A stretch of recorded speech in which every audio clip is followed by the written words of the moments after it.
Right guys, this is the flying armchair.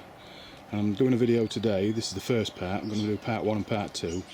In part 1 I'm going to discuss the setup on using multiple action cams to gain different views on when you're doing motovlogging and things like that. It'll just go showing you the equipment, whereabouts I mount them, how I edit, and bits and bobs like that. Right guys, equipment. This is the main camera that I use. This is the one that's mounted on top of the helmet. And I have my microphone connected to it so I can do the commentary. This is the Drift Ghost S, as you can see. Beautiful little camera. It shoots, I'm not going to go into all the technical things about them, but it does 1080p, 60 frames per second. And one of the beautiful things about it is the rotatable lens on the front.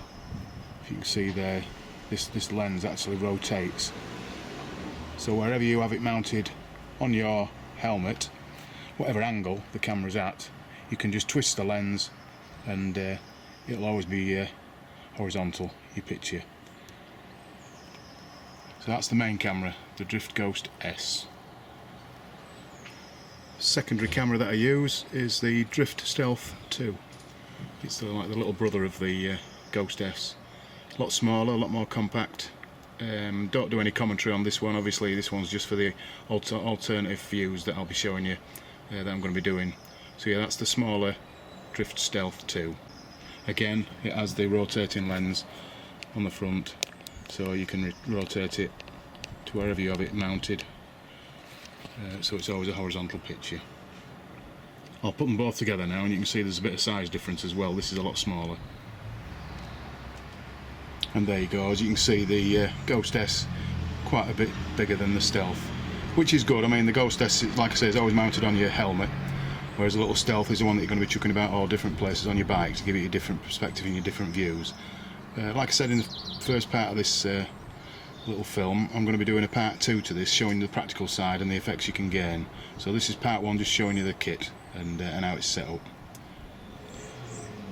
These are the mounts you get with them.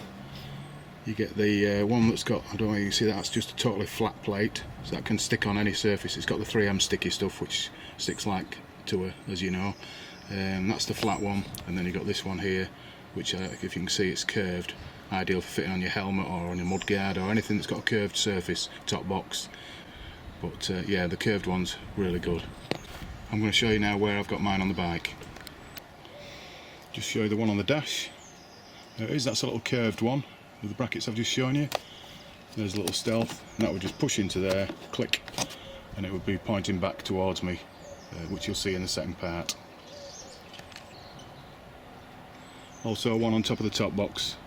This one, click it in, it'll point backwards, showing views behind you, or turn it round, point it towards you to show your back. I don't know whether any of you watch Richy Vida videos, but the guy's brilliant. His videos are superb and I highly recommend you watching them. But he has all these different kind of views. But you'll see the effects in part 2 of the video. This is my helmet. And there's another curved sticky mount on top. That's where the Drift Ghost S is going to be going. As you can see, if you look at it from the front view like that, it is at a slight angle, leaning down towards the bottom right.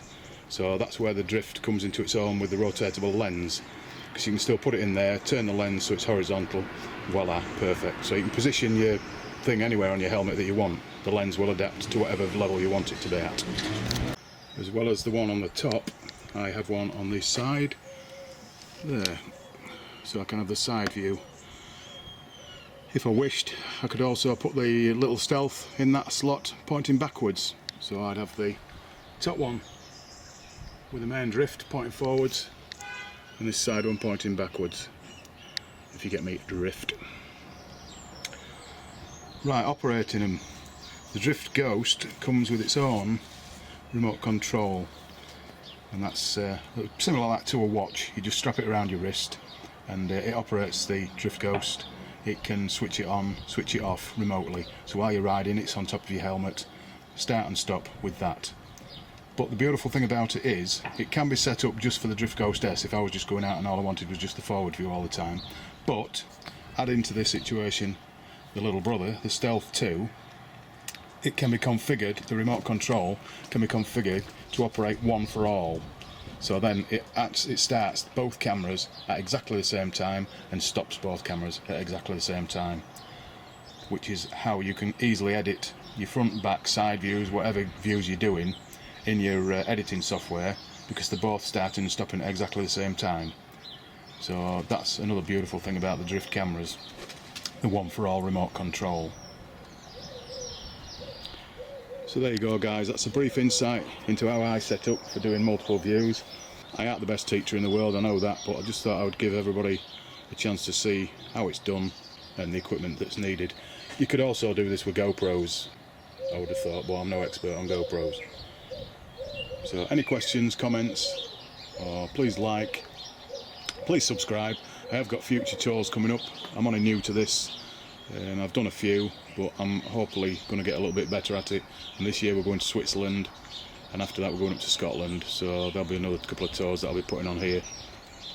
So yeah, click subscribe and hit that little bell button to get notifications through emails about any future videos coming up. Thank you for watching, and enjoy video number 2.